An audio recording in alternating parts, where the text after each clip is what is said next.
Look at how far you have come. I am not asking you to feel good about where you are right now. I am not asking you to pretend the difficulty is not real, or that the exhaustion is not bone deep, or that the doubts crowding your mind at 3 in the morning are not loud. I am asking you to stop, just for a moment, and look back at the road behind you. Look at the obstacles you have already cleared. Look at the versions of hard you have already survived. Look at the person you were when you started this journey compared to the person standing here right now. Because if you can see that distance clearly, if you can feel the weight of everything it cost you to get here, then you already know the answer to the question that is tormenting you right now. You already know you are not going to quit. You just need someone to remind you of what you already know. You did not come this far to only come this far.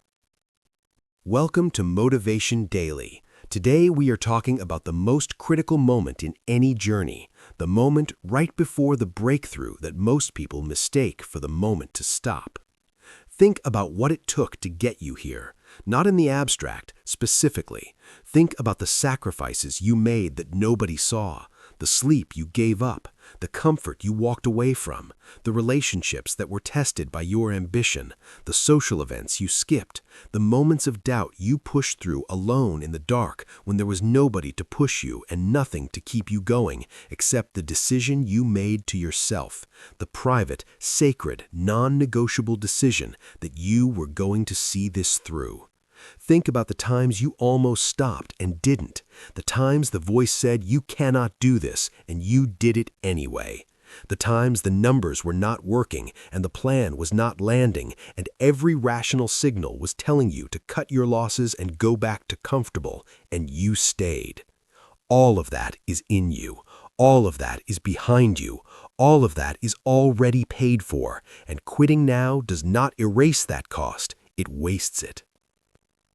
Let me tell you about Winston Churchill, not the polished, cigar-smoking, iron-willed symbol of defiance that history has enshrined, the real man, a man who lost his political career so completely in his 40s that most of his contemporaries believed he was finished forever, who spent over a decade in what he called his wilderness years, out of power, out of favor, ridiculed in Parliament, dismissed as a relic of a past era, his warnings about the gathering threat in Europe ignored and mocked by the very establishment he had dedicated his life to serving.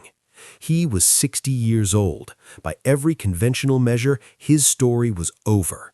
He had come too far to be written off, and the world was about to write him off anyway.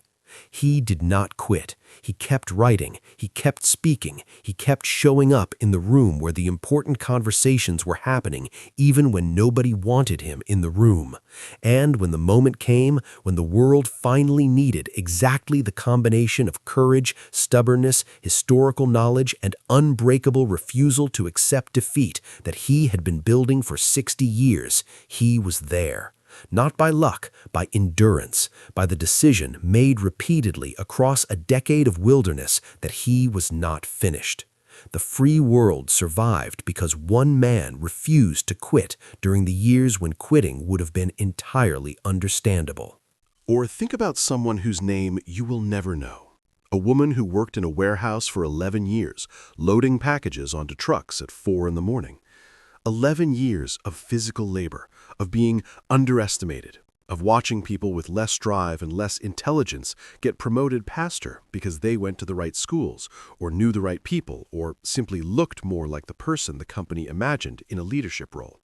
Every single one of those 11 years could have been the year she decided it was not worth it. Every one of those years offered her 1,000 reasons to stop believing that something better was coming. She did not stop. She used every spare hour, on her breaks, after her shifts, before her kids woke up, to build a logistics consulting business that she launched on the side. She learned every system, every process, every inefficiency in the industry from the inside out, from the ground up, from the exact position that most people would have considered a dead end. And when she finally left that warehouse, she left with clients already signed, a reputation already built, and a business that within 3 years was generating more income in a month than the warehouse paid in a year. 11 years, not wasted, invested. Every difficult morning was research. Every underestimation was fuel. Every year she chose to stay in the hard thing when leaving would have been easier was a year she was becoming someone the business she was building was going to need her to be. She did not come that far to quit, and neither did you. Here's what I need you to understand about this specific moment. The moment of wanting to stop, the moment where the cost feels higher than the reward, the moment where everything in you is lobbying for relief. This moment is not evidence that you chose the wrong path. It is not evidence that you lack what it takes. It is not the universe telling you to turn around. It is the price of admission to the next level. It is the final exam before the graduation. It is the last mile of the marathon, the one that hurts the most, that feels the most impossible, that produces the most quitters, and the one that is closest to the finish line. The people who quit in this moment never find out how close they were. They carry that not knowing for the rest of their lives. The weight of the unanswered question, what would have happened if I had just held on a little longer, is heavier than any finish line was ever worth. Do not add that weight to what you are already carrying. Look at the road behind you. Feel the cost of it. Let it be the reason to keep going, not the reason to stop.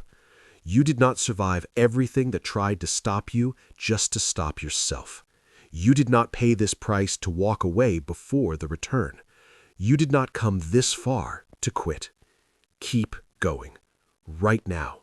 One more step. Share this with someone who is on the edge of giving up on something that deserves everything they have left.